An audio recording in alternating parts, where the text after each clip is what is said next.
Selamat berjumpa dalam Suara Pertobatan. Firman Tuhan hari ini disampaikan oleh Bapak Pendeta Remedi Perangin Angin MD. Selamat mendengarkan.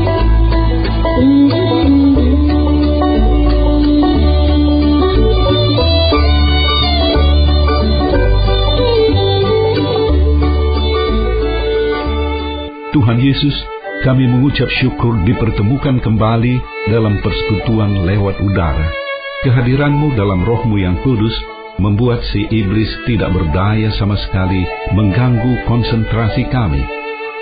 Di tengah perubahan besar yang terjadi di dalam kehidupan kami tidak mengerti banyak hal tentang apa yang sedang terjadi. Kami sama sekali tidak mengetahui apa pula yang akan terjadi pada masa yang akan datang. Berikan kami pencerahan Tuhan, sehingga pada waktu ini, bahkan di tengah pergumulan dan derita, kami tetap bersemangat menjalani kehidupan ini. Berbicaralah, kami sudah siap mendengarkan. Terpujilah nama-Mu dari kekal sampai kekal. Haleluya, haleluya, amin.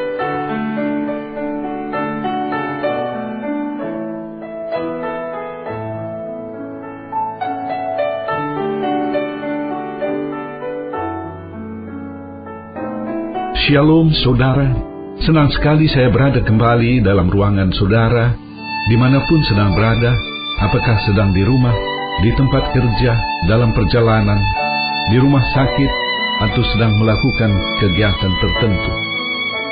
Harapan saya, renungan ini selalu dapat menjadi penyalur berkat Yesus Kristus, menemani di kala kesepian, menghibur di kala duka, memberi pengharapan di saat berputus asa, memberi kekuatan di saat lemah, memberi visi pada waktu kehidupan terasa berat. Tuhan Yesus memberkati kita semua dengan firman-Nya.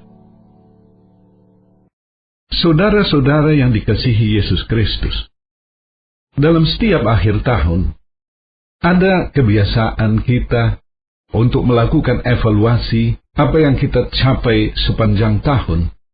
Kalau kita merasa tidak mencapai apa yang kita harapkan, kita tidak puas. Tetapi, seandainya kita dapat juga mencapai apa yang kita harapkan, apakah kita puas? Tidak juga. Kita mengatakan, walaupun ku dapat seperti ini, seharusnya bisa mencapai lebih besar lagi. Tidak puas. Ini bagus, kata pakar manajemen. Sikap puas, katanya, membuat kita menjadi malas, tidak mau memperbaiki diri. Jadi, dalam kehidupan sehari-hari, kita hidup dan bergaul dalam lingkungan manusia-manusia yang tidak pernah merasa puas, yang tidak pernah merasa berbahagia dengan hidupnya.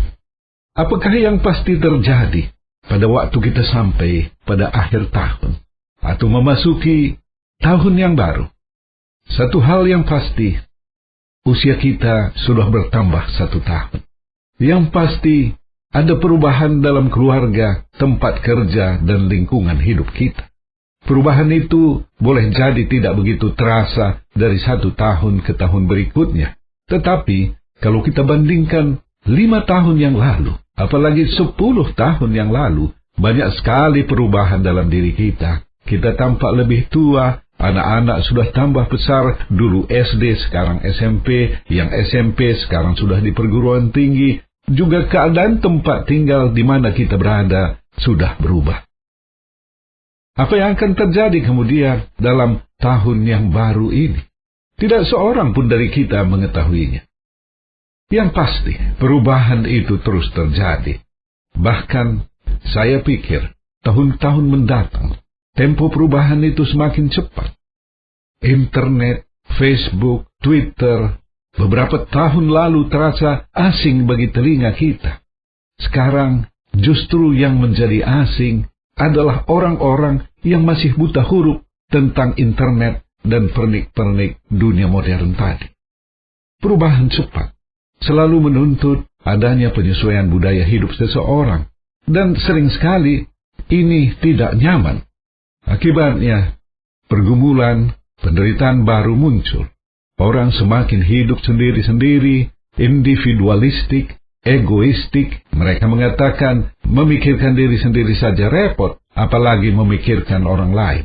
Nafsu membeli barang semakin bertambah. Iklan-iklan perabotan dan aksesoris rumah tangga dan untuk keperluan pribadi semakin mendorong untuk belanja lebih besar dan lebih besar lagi. Dalam perubahan-perubahan besar yang terjadi ini, dalam masyarakat kita, bahkan terjadi di seluruh dunia, bukan tidak mungkin banyak orang akan kehilangan orientasi tentang tujuan hidup, kemana harus berjalan dalam hidup ini. Apa yang kita butuhkan dalam perubahan cepat seperti ini adalah cara pandang rohani yang memakai kacamata iman, sehingga kita tidak diombang-ambingkan arus perubahan. Dalam Roma 10 ayat 17, Rasul Paulus berkata, iman timbul dari pendengaran, dan pendengaran dari firman Kristus. Kehidupan orang benar adalah kehidupan dalam iman. Sejarah hidup orang benar adalah sejarah hidup tentang kesaksian iman.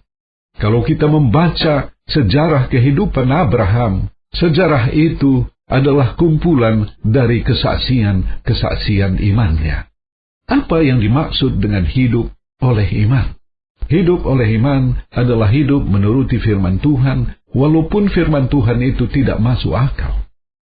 Ini yang penting. Setiap langkah iman harus ada landasan firman Tuhannya. Jadi landasan untuk melangkah dengan iman bukan perkataan orang lain, bukan juga perkataan orang pintar, bukan perkataan manusia, tetapi semata-mata perintah Tuhan, semata-mata firman Tuhan. Sering terjadi pada waktu kita mengatakan kita mengambil langkah iman, sebenarnya itu bukan langkah iman, tetapi langkah menuruti keinginan hati, akal, pikiran, atau keinginan orang lain. Orang yang hidup oleh iman berani mengambil langkah menuruti firman Tuhan, sekalipun firman Tuhan itu tidak masuk akal. Ada begitu banyak janji-janji firman Tuhan di dalam Alkitab, Perjanjian Lama dan Perjanjian Baru. Apabila kita hidup melangkah dengan janji-janji itu, kita sudah berjalan dalam iman, kita sudah melangkah dengan iman ke dalam hidup yang berkemenangan, penuh sukacita, damai, dan sejahtera. Saudara-saudara yang dikasihi Yesus Kristus, ada hubungan antara iman dan pengharapan. Dalam Ibrani 11 ayat 1 tertulis, iman adalah dasar dari segala sesuatu yang kita harapkan dan bukti dari segala sesuatu yang tidak kita lihat. Sekali lagi, iman adalah dasar dari segala sesuatu yang kita harapkan. Jadi, ada iman, ada pengharapan. Iman dan pengharapan jalan bergandengan. Kalau tidak ada iman, tidak ada pengharapan. Di samping itu, iman adalah bukti dari segala sesuatu yang tidak kita lihat, tetapi sudah terjadi. Misalnya, bahwa Tuhan ada, bahwa Tuhan menciptakan langit, bumi, dan segenap isinya, bahwa ada sorga dan neraka.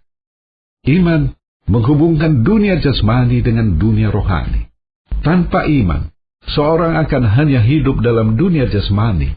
Tanpa iman, manusia hanya menggunakan akal budi, pikiran, rasio, perasaan, dan emosi. Orang yang punya iman adalah orang yang punya harapan akan hari esok yang lebih baik. Hari ini kita boleh bergumul tentang banyak hal, dari masalah ekonomi keuangan, sampai dengan keluarga, usaha pekerjaan, sakit penyakit, dan lain sebagainya. Tetapi, ada pengharapan yang bisa membuat kita hidup tetap gembira. Hati kita tetap bersorak-sorai memuji Tuhan. Hidup berpengharapan pada Yesus sungguh merupakan sikap yang membuat kita tetap bersemangat dalam hidup ini. Di samping berkat rohani terbesar, yaitu keselamatan kekal yang kita terima, Yesus juga menjanjikan kehidupan yang diberkati selama kita menggembara di dunia ini. Mari kita lihat betapa penting arti sebuah pengharapan seperti tertulis dalam Yeremia 29 ayat 11. Sebab aku ini mengetahui rancangan-rancangan apa yang ada padaku mengenai kamu, demikianlah firman Tuhan, yaitu rancangan damai sejahtera dan bukan rancangan kecelakaan, untuk memberikan kepadamu hari depan yang penuh harapan.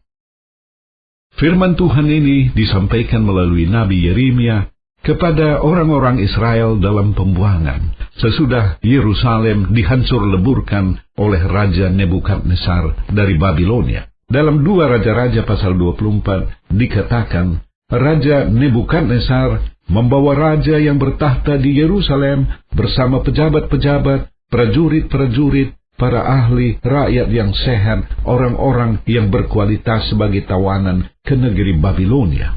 Orang Israel menjadi orang buangan di Babilonia, menjadi warga kelas 2 atau bahkan warga kelas 3. Umat Israel dalam pembuangan ini mengalami krisis kehidupan secara total. Kalau tadinya mereka mengalami krisis kepercayaan dari segi iman, sekarang mereka mengalami krisis kehilangan percaya diri. Pembuangan ke Babilonia adalah hukuman Tuhan atas bangsa Israel. Apa akar masalahnya? Bangsa Israel meninggalkan Tuhan. Bangsa Israel melupakan Tuhan yang telah membawa mereka dari tanah perbudakan di Mesir ke tanah perjanjian. Pada waktu mereka menikmati susu dan madu di tanah yang baru, menikmati anggur yang tidak mereka tanam, mereka melupakan Tuhan, menyembah ilah-ilah lain. Mereka mendirikan kuil, bukit pengorbanan, menyembah dewa-dewa asing. Akibatnya, Allah sakit hati dan murka. Nabi Yeremia kemudian melihat dengan mata kepalanya sendiri penghancuran terhadap Yerusalem. Tetapi puji Tuhan, tidak selama-lamanya Tuhan murka. Sesudah ia menjatuhkan hukuman, ia melihat keadaan umatnya. Ia juga menaruh belas kasihan. Dalam keadaan seperti inilah Allah berfirman dalam Yeremia 29 ayat 11 seperti tadi sudah kita baca. Firman Tuhan ini memberi satu harapan baru bagi bangsa yang sedang kehilangan identitas ini. Firman Tuhan memunculkan harapan baru. Ada hari depan yang lebih baik. Hari depan yang dipenuhi sukacita, damai, dan sejahtera. Pada hari ini, firman Tuhan yang sama disampaikan kepada kita. Apabila kita juga selama ini merasa kehidupan kita diliputi oleh pertanyaan-pertanyaan yang tidak terjawab, masalah-masalah yang tidak terpecahkan, atau barangkali kita menghadapi krisis kehidupan, diliputi pergumulan-pergumulan, maka hari ini Tuhan berbicara kepada kita, sama seperti Ia berbicara kepada bangsa Israel. Selanjutnya, kita akan melihat lebih jauh tentang betapa indah arti pengharapan dari Ratapan 3 ayat 19 sampai dengan 26, Ratapan 3 ayat 19 sampai dengan 26, saya bacakan demikian. Ingatlah akan sengsaraku dan pengembaranku, akan ipuh dan racun itu. Jiwaku selalu teringat akan hal itu dan tertekan dalam diriku. Tetapi hal-hal inilah yang kuperhatikan. Oleh sebab itu, aku akan berharap. Tak berkesudahan kasih setia Tuhan, tak habis-habisnya rahmat-Nya. Selalu baru tiap pagi, besar kesetiaan-Mu. Tuhan adalah bagianku, kata jiwaku. Oleh sebab itu aku berharap kepada-Nya. Tuhan adalah baik bagi orang yang berharap kepada-Nya, bagi jiwa yang mencari Dia. Adalah baik menanti dengan diam pertolongan Tuhan. Tidak disebutkan dalam kitab Ratapan siapa penulisnya. Secara tradisi dianggap penulisnya adalah Nabi Yeremia. Kitab ini ditulisnya sesudah Raja Nebukadnezar menghancurkan kota Yerusalem. Firman Tuhan ini ditujukan bagi bangsa Israel dalam pembuangan yang sedang kehilangan rasa percaya diri. Sebagai orang buangan, mereka kehilangan segala-galanya, kehilangan negeri, harta benda, penghormatan, kemuliaan, dan masa depan. Betapa sakit dan tertekan mereka, ditulis dalam kata-kata tertusuk, ipuh, beracun. Sangat sakit, saudara. Pada waktu segala sesuatu lenyap, ada satu hal yang bisa memulihkan keadaan, memberi semangat untuk bertahan hidup. Apakah itu? Pengharapan, saudara. Apabila seorang masih punya pengharapan, mereka akan mampu bertahan, betapa sulit pun keadaan yang sedang dihadapi. Apabila masalah bangsa Israel timbul karena mereka menjauh dari Tuhan, maka jelas solusinya adalah mendekat kembali kepada Tuhan. Kedekatan dengan Tuhan digambarkan pada ayat 24. Tuhan adalah bagianku. Pada saat hubungan dengan Tuhan dipulihkan, maka harapan tumbuh kembali. Ada 3 kali kata berharap ditulis dalam firman Tuhan yang baru kita baca, yaitu ayat 21, 24, dan 25. Ayat-ayat firman Tuhan ini memberi semangat baru karena harapan yang bertumbuh kembali. Ada harapan untuk masa depan dan ada harapan untuk hari esok. Tak berkesudahan kasih setia Tuhan, tak habis-habisnya rahmat-Nya, selalu baru tiap pagi, besar kesetiaanmu. Kalau hari ini banyak hal terjadi tidak sesuai harapan kita, siapa tahu besok muncul hal-hal yang menyenangkan. Hari ini kita menghadapi kesulitan keuangan, seolah tidak ada jalan keluar. Siapa tahu tidak disangka-sangka besok ada orang bayar hutang yang kita sendiri hampir-hampir lupa. Walau hari ini kurang menyenangkan, kita tetap bisa bersukacita karena masih ada hari esok dan berkat Tuhan baru setiap hari. Saudara-saudara yang dikasihi Yesus Kristus, kita sudah berbicara tentang iman dan pengharapan, 2 kata yang berhubungan erat. Hidup dalam iman dan pengharapan adalah kunci sukses yang pasti dalam menghadapi masa depan yang berubah cepat ini. Sebelum menutup renungan hari ini, saya ingin berbicara sedikit lagi tentang iman. Saya kira tidak lengkap dan tidak fair apabila saya tidak mengemukakan bahwa hidup dalam iman mengandung resiko. Indah kehidupan tokoh-tokoh Alkitab dan bapak-bapak gereja yang hidup dalam iman. Kehidupan mereka, walau penuh pergumulan dan penderitaan, tetapi semua masalah berakhir dengan sukacita. Ada happy ending. Tetapi di sisi lain, apabila kita renungkan lebih mendalam, hidup dalam iman mengandung risiko atau ancaman bagi kehidupan bahkan nyawa kita. Hidup dalam iman sering sekali mengharuskan kita tampil beda dengan dunia ini. Sering kita tidak bisa mempergunakan hikmat dunia, seperti bagaimana orang lain berbuat, begitu juga kita berbuat. Tidak, seringkali kita harus tampil beda. Kita tidak bisa pakai hikmat dunia. Apa kata orang nanti? Tidak, sering tindakan kita berbeda dengan apa kata orang. Hikmat dunia mengatakan, lakukan apa yang pantas pada pandangan orang. Sebagai pengikut Kristus, kita tidak berjalan melalui pintu yang lebar dan jalan yang luas. Bukan sesuatu yang luar biasa di dalam pengalaman tokoh-tokoh Alkitab. Nyawa mereka pertaruhkan untuk hidup dalam iman.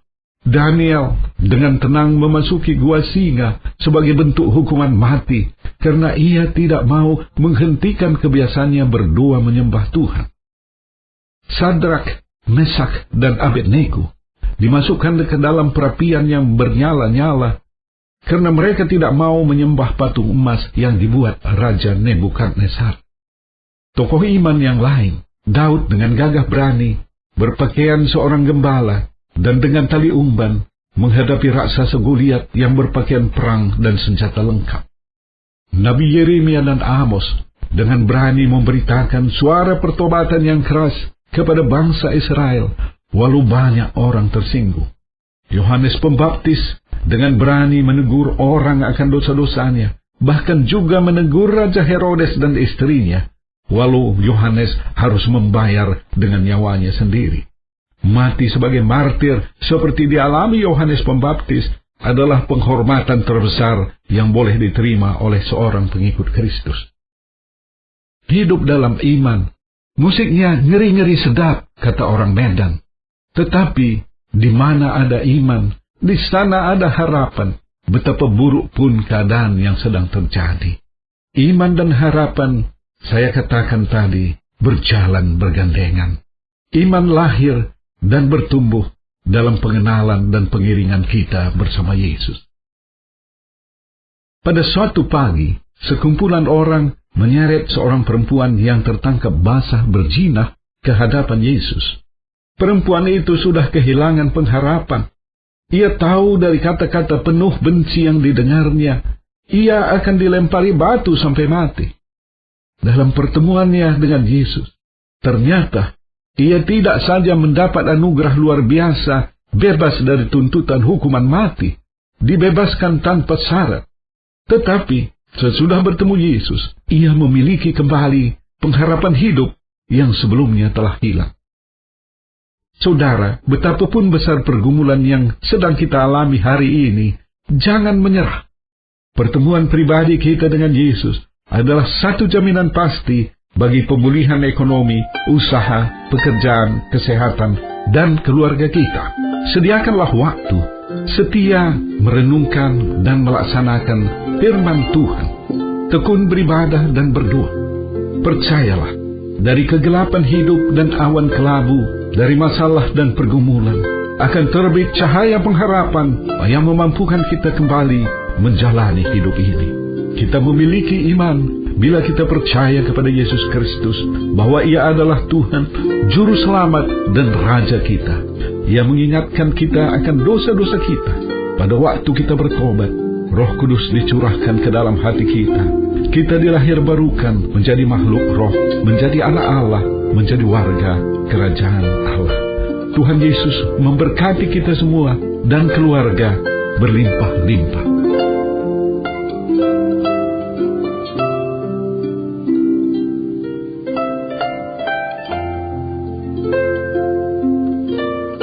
Bagi saudara yang dijamah oleh Roh Kudus, oleh firman Tuhan, sehingga menyadari dosa, jalan tersesat selama ini, dan saudara ingin sungguh-sungguh bertobat, ikuti saya mengucapkan sebuah doa sederhana.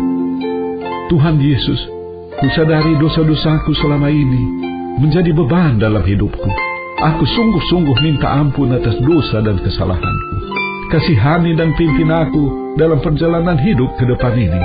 Haleluya, haleluya, amin. Bagi saudara yang menderita suatu penyakit, jamahlah bagian tubuh yang sakit itu, atau pusatkan hati dan pikiran saudara pada penyakit itu, apapun bentuk dan manifestasinya. Saya akan berdoa bagi saudara. Tuhan Yesus, berdasarkan firman-Mu dalam Markus 16 ayat 17 dan 18, dalam pemberitaan Injil ada mujizat termasuk penyembuhan, yang terikat dilepaskan, yang sakit disembuhkan. Oleh karena program ini adalah sebuah pekabaran Injil, kasihanilah, sembuhkanlah saudara yang sakit yang sedang mendengarkan siaran ini. Haleluya, haleluya, amin. Bagi saudara yang punya akar pahit luka jiwa, tidak bisa mengampuni seseorang atau beberapa orang karena perbuatan mereka yang menyakiti hati saudara, bahkan mungkin menimbulkan rasa trauma, saya rindu berdoa untuk saudara. Tuhan Yesus, lawat saudara yang punya akar pahit luka jiwa yang sedang mendengarkan siaran ini. Mereka tidak bisa mencabutnya, tetapi Engkau sanggup dengan kuat kuasa Roh Kudus. Cabutkanlah akar pahit luka jiwa itu Tuhan, sehingga saudara kami dipenuhi kembali oleh perasaan sukacita, damai dan sejahtera. Haleluya, haleluya, amin. Akhirnya, hamba berdoa bagi semua pendengar siaran ini, dimanapun mereka berada. Berkati dalam kehidupan rumah tangga, usaha pekerjaan, studi dan pelayanan. Terpujilah nama-Mu dari kekal sampai kekal. Haleluya, haleluya, amin.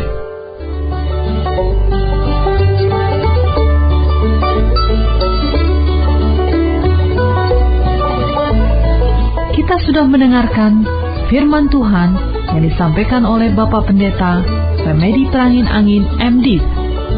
Pendengar dapat mengirimkan pokok-pokok doa kepada Suara Pertobatan, alamat email suarapertobatan@gmail.com, suarapertobatan@gmail.com, SMS atau telepon di pesawat 021 7005 8400, 021 7005 8400. Sampai jumpa pekan depan pada hari dan jam yang sama. Tuhan Yesus memberkati.